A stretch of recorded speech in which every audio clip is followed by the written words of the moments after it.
Okay. A once-in-a-lifetime trip is what I just went on. I truly am just so thankful that I was able to go on it. But to start from the beginning, like it was yesterday, I can remember getting off the plane in Munich and picking up my bag and thinking, holy expletive, this is very heavy, and I don't think I'll be able to carry this up and down. Holy expletive, Batman. Little did I know that this trip would give me so much.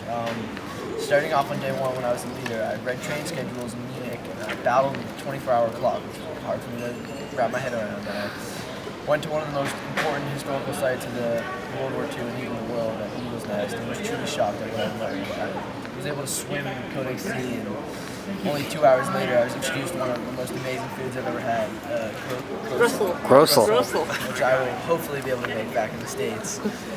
Just right after we got to Berchtesgaden, we packed up and left for the mountains. First things first, Saugassa. Everyone made it up, kicked its butt, and made it to the huts. And being at the huts with everyone was just such a great bonding experience from hut to hut. We really had a great time. So I think we can all say we went hut to hut, we did not bust. And then on the way down, round two at Saugassa, everyone still came out on top, which was great. And then just as we came down the mountain, that was a pretty busy day because we started from a hut in the German Alps and made it all the way down through Salzburg to the beautiful Zellensee in Austria. And there, with the whole apartment feel, I couldn't have asked for more. One part of my favorite parts was the cooking, but also the biking, the swimming, and the hiking that we did. As quick as we came into Zellensee, we had to leave for our second city of the trip, Salzburg. A picturesque European city. Was pretty much everything I needed, from great food to castles to windy little roads to the great open rivers. The trip ends here in Salzburg, but I'm left with new relationships with the people I met on this trip from Lawrenceville, but also with the nice faces that we met along the way. So I think Gerhard, I think Igor, and everyone else, Lisbeth up at the huts, everyone. I truly can't thank everyone on this trip enough for the great time that I've had. Thank you.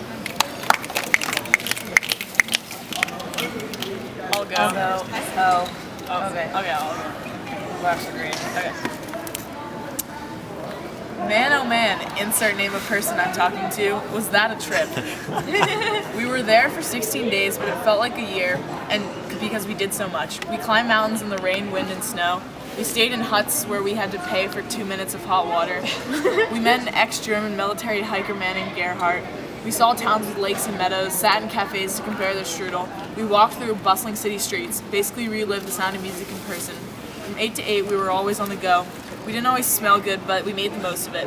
I don't want to make it seem like we just saw these places, though. They had meaning to us. I feel like the people who came with me are now some of my closest friends. Even our chaperones are now like family. Uncle Hans, Dad Hughes, and Mommy Sterling. The friends I have made on this trip have taught me so much. I now know how to properly wear a half-zip synthetic long sleeve, unzipped.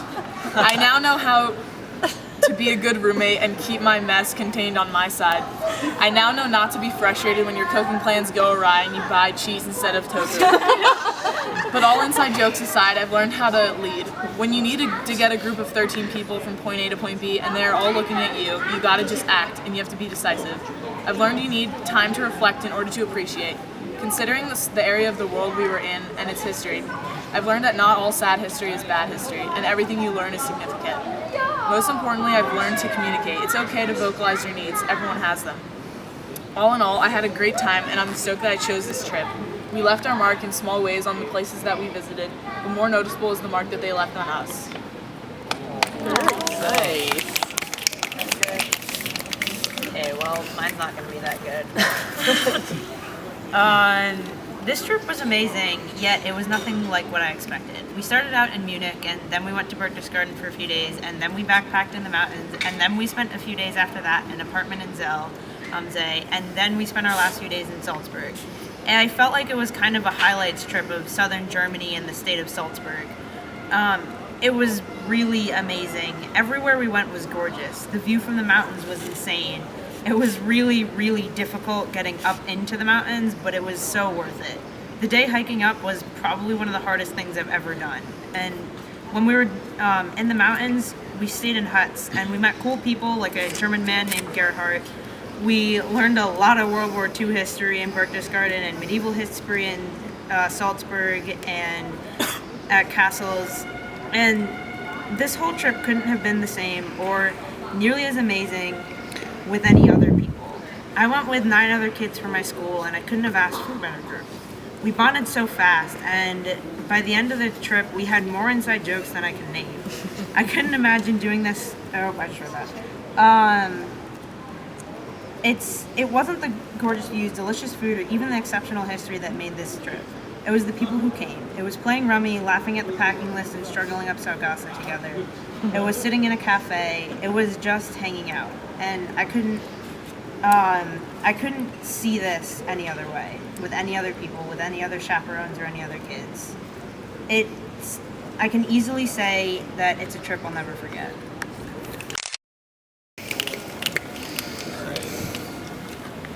Our trip was a great time.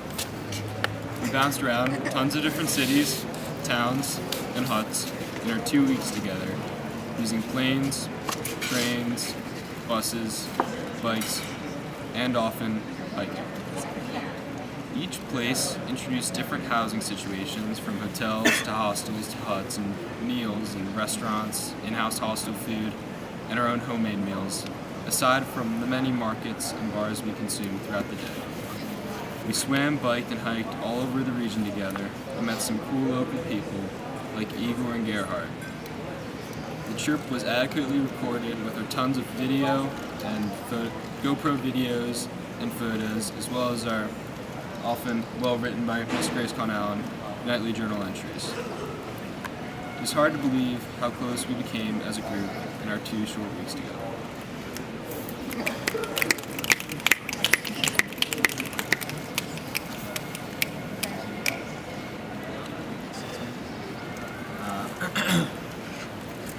Well, to begin, I must say, without this group, the journey would not have been the same. Now, we begin in Munich, when it was very rainy. Thankfully, I remember my ABCs plus K and had my rain gear accessible.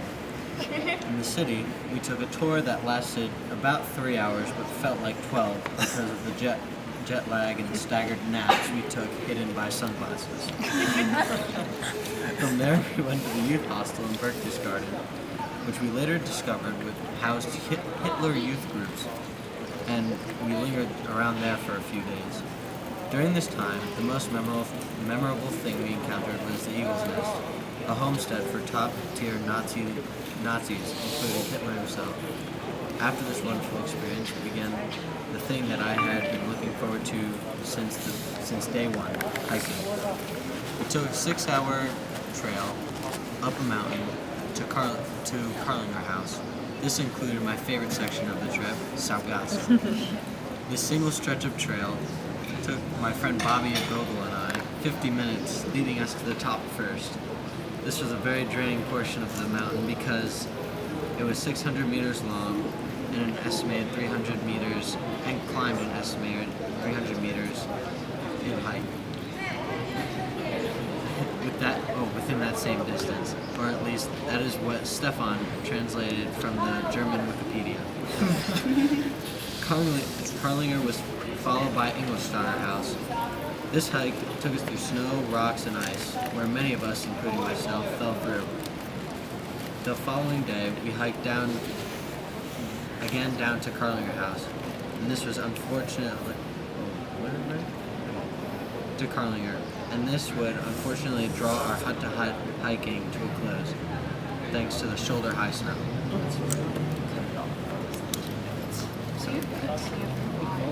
I fall. I'm so sorry. You don't want to finish your thought? Oh no, I can't.